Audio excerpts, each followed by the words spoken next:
Ya, sudah berapa bulan pemirsa kita berjuang berperang melawan corona. Tapi pertanyaan untuk Anda, seberapa Anda peduli dengan peningkatan kasus COVID-19 per hari ini? Karena naiknya sudah hampir 1.000 per hari pemirsa. Tentunya saja ini merupakan kekhawatiran terbesar untuk Republik kita. Tapi pertanyaannya, kita juga sedang memasuki fase new normal, di mana kita harus bersahabat dengan corona karena ada kondisi-kondisi tertentu yang juga perlu diselamatkan, yakni adalah perekonomian. Itu akan saya bahas di malam hari ini. Sudah di sini Dr. Elina Burhan, selamat malam. Selamat malam. Assalamualaikum warahmatullahi wabarakatuh. Bahkan juga telah hadir di sini Mas Hermawan Saputra. Selamat malam Mas Hermawan. Selamat malam Mbak Caca. Ya, mungkin kalau saya mau komentari mengenai epidemiologi nih, kasus seperti ini mungkin karena sudah terlalu lama dan terlalu panjang, orang suka makin tidak peduli ketika naiknya 1.000 per hari atau rapid testnya banyak sekali, karena mungkin ya kan kalau sudah dites kan ketahuan, bisa diobati. Tapi bagaimana Mas Hermawan? Sebenarnya dari perspektif kesehatan tuh kita berharap semakin banyak kasus yang dideteksi, semakin cepat dan sungguh-sungguh inisiatif kita untuk merawat dan menangani pasien,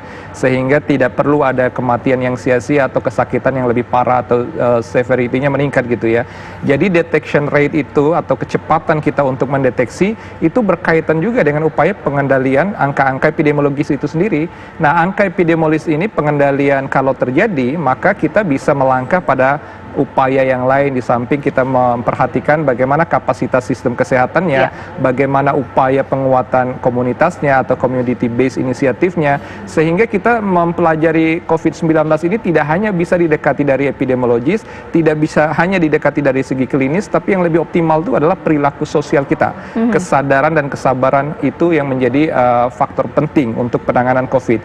Karena apapun kebijakan yang dilakukan oleh pemerintah, tetapi selama kita tidak sadar bagaimana pengendalian diri kita, karena kan mekanisme virus ini udah jelas penularannya itu melalui droplet yang memang karena faktor dekat gitu ya. Jadi cara terbaik itu memang menahan diri untuk tidak terlalu ada di keramaian. Bila pun terpaksa ada, maka protokol menggunakan masker, menjaga jarak seperti kita ini lebih dari 1 meter. Nah, ini memang harus dilakukan.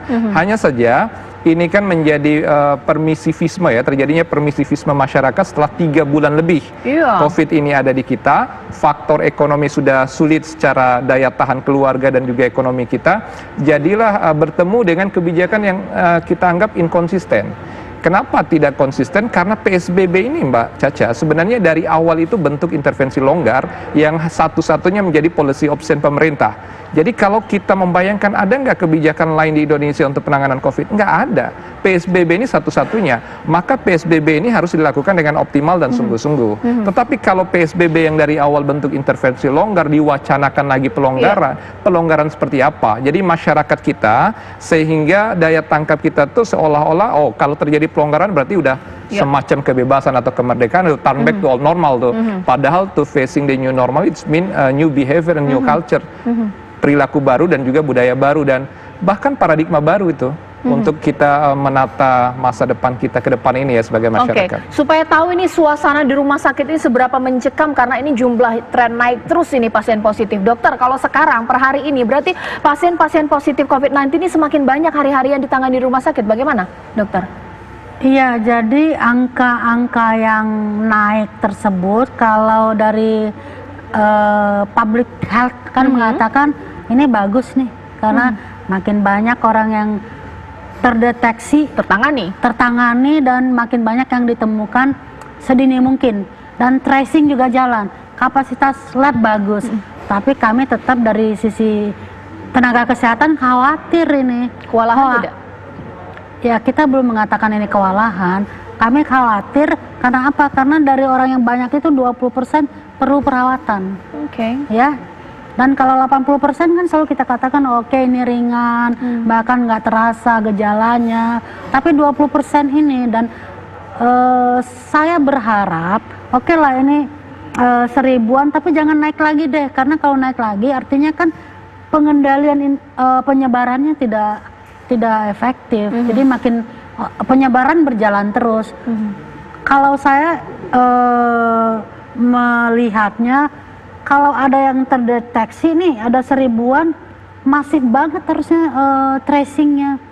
14 hari ke belakang ini orang-orang yang 1.000 ini kemana aja masif dilakukan testing buat yang terduga atau menjadi suspek atau berkontak erat, dan kemudian ditangani dengan benar supaya ini dikendalikan begitu. Oke, nah ini pertanyaan juga karena ini mungkin pertanyaan dari publik, kekhawatiran dari publik, sebenarnya rumah sakit ini bisa menampung tidak mereka-mereka yang sudah mungkin aku sudah punya menunjukkan gejala gitu untuk COVID-19, tapi takut karena rumah sakit nolak, penuh dan lain-lain. Nanti mungkin ini bisa ditanggapi oleh Mas Hermawan sesaat lagi pemirsa di Apa Kabar Indonesia Malam.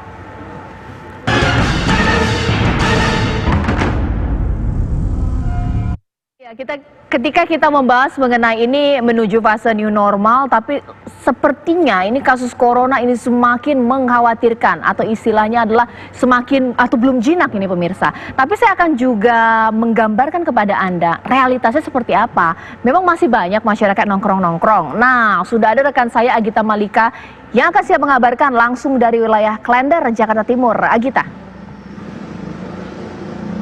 Iya, selamat malam Caca, Anissa, dan juga pemirsa. Betul sekali bahwa memang kebiasaan masyarakat Jakarta mungkin bisa dikatakan ya, untuk nongkrong ini tidak bisa dihilangkan. Meskipun ini memang sudah memasuki fase new normal, dan kita ketahui juga bahwa Kementerian Perdagangan ini juga sudah mengeluarkan surat edaran mengenai protokol new normal untuk para pelaku usaha, khususnya yang memiliki restoran, kemudian kafe, dan juga beberapa tempat makan lainnya. Seperti di tempat kami mengabarkan saat ini, Caca, ini di daerah Klender adalah salah satu rumah makan yang juga sudah menerapkan protokol new normal sesuai dengan surat edaran dari Kementerian Perdagangan. Seperti Anda bisa lihat, pemirsa, untuk di warung andalan gue, bisa saya sebutkan demikian di sini, sudah tertera beberapa protokol kesehatan seperti disediakan bilik cuci tangan, dan kemudian juga salah satu kafe ini juga menyediakan seperti marka atau tanda supaya para pengunjung ini dihimbau untuk selalu mengenakan masker dan juga untuk selalu mencuci tangan dan selalu menjaga jarak. Begitu pula jika kami memantau bagaimana suasana bangku atau meja-meja yang ada di sini, ini memang dijaga jarak sedemikian rupa supaya tidak terlalu dekat antara satu meja dengan yang lain. Nah, kita coba tanyakan bagaimana sebenarnya animo para pengunjung atau anak-anak yang nongkrong ini. Apakah mereka ini sebenarnya khawatir atau enggak sih? Kita coba tanyakan. Halo, selamat malam. Dengan Mbak siapa? Dinda. Mbak Dinda ini nongkrong sama siapa? Sama temennya? Sama temen aja berduaan. Mbak Dinda sebelumnya terakhir kali nongkrong itu udah lama atau baru-baru ini udah akhirnya berani lagi? Sekitar 4 bulan sih Kak, kalau nongkrong ya, ini baru malam ini aja diberaniin.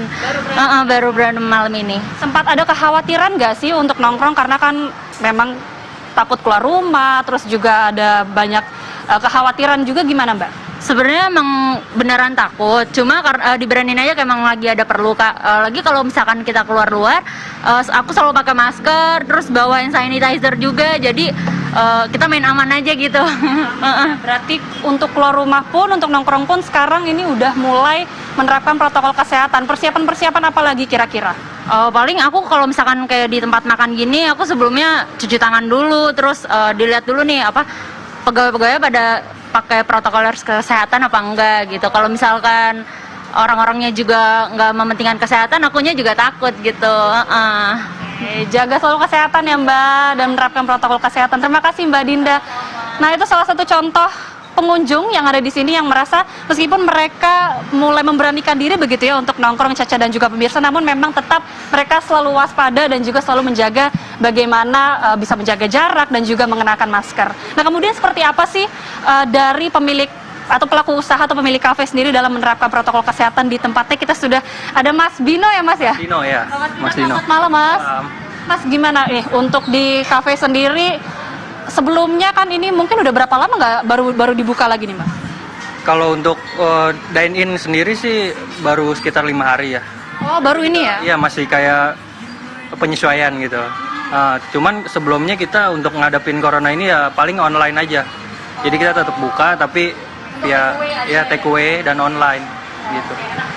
Kira-kira kan artinya sudah 5 hari beroperasi, kemudian ada nggak sih perbedaan dari sebelumnya? Kalau kita ngeliat tadi yang di depan pintu aja udah ada papan untuk mengingatkan kepada pengunjung, kemudian ada bilik cuci tangan. Persiapan-persiapan apa saja sih yang udah dilakukan? Ya sesuai yang dianjurin sama pemerintah sih ya, kayak harus pakai masker, terus kita siapin cuci tangan sama hand sanitizer kita siapin, terus setiap tutup dan sebelum buka kita juga siapin kayak cairan ini kita selalu bersihin, kita semprot gitu. Jadi Artinya berarti setiap pengunjung yang datang terus kemudian mau pergi itu akan selalu dibersihkan begitu, kebersihannya terjaga ya? iya, kita pokoknya maksimalin banget untuk ngadepin COVID-19 ini gitu. Mas Vino, terima kasih banyak atas informasinya, sukses selalu, jaga kesehatan. Ya, demikian Caca, Anissa, dan juga pemirsa, salah satu kafe yang ada di Klender ini juga sudah mulai perlahan-lahan menuju ke arah new normal atau normal baru, supaya memang masyarakat bisa hidup berdampingan dan tetap bisa menjaga protokol kesehatan atau tetap bisa menerapkan protokol kesehatan secara baik. Sementara demikian, Caca, Anissa, kami kembalikan ke studio. Agita, terima kasih mengabarkan langsung dari wilayah Klender. Mungkin Anda yang rindu-rindu nongkrong sudah melihat, tuh bisa kan nongkrong hanya dengan pakai masker, jaga jarak, cuci tangan. Sebentar dulu, kita tanyakan dulu kepada ahlinya. Dokter, ini bagaimana kalau tadi? Waduh, saya melihat tadi orang makan kan nggak pakai masker, hadap-hadapan, ngobrol. Itu apa? Droplet itu bukan harus batuk atau bersin, bicara juga. Droplet. Kita nggak tahu apakah lawan bicara kita itu ada virus atau tidak. Tadi itu menurut saya tidak tepat. Udah membahayakan ya. Mungkin kalau dari Mas Hermawan ini seperti apa? Restoran sediakan cuci tangan, jarak meja kafe berapa sih? Nggak semeter juga ya, tapi mungkin dianggap sudah layak. Seperti apa? Ini kan sama seperti kita di studio nih. Kita kan udah dari awal udah berpaham kan minimal 1 meter. Nah ini udah lebih dari 1 meter. Arahnya tidak saling depanan. Walaupun saya berdepanan dengan Mbak Caca ini kan hampir 3 meter nih ya. Tetapi kalau dokter tidak berdepanan. Nah ini adalah bentuk-bentuk awareness bahwa protokol itu tidak semata sesuai dengan ditulis, tetapi sebenarnya diukur dari bagaimana sebenarnya penularan virus ini betul-betul bisa beresiko atau tidak. Nah ini yang memang harus disadari, tetapi yang menarik ini yang harus kita koreksi. Apakah sekarang kita udah fase kenormalan baru? Sebenarnya ini belum ya? Belum loh Mbak Caca. Kebijakan PSBB ini masih ada. PP 21 tahun 2020 yang berkaitan dengan PSBB ini masih berlaku. DKI masih PSBB transisi.